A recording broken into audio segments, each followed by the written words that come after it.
Changing your settlement currency on checkout is a straightforward process. Follow these steps to ensure your currency is set correctly for transactions. Step 1. Log into your account.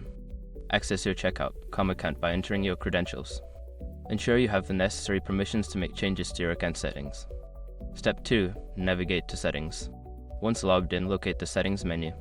This is typically found in the dashboard or profile section of your account. Step 3. Select payment settings. In the settings menu, find and click on the payment settings option. This section allows you to manage various aspects of your payment processing, including currency settings. Step 4. Change settlement currency.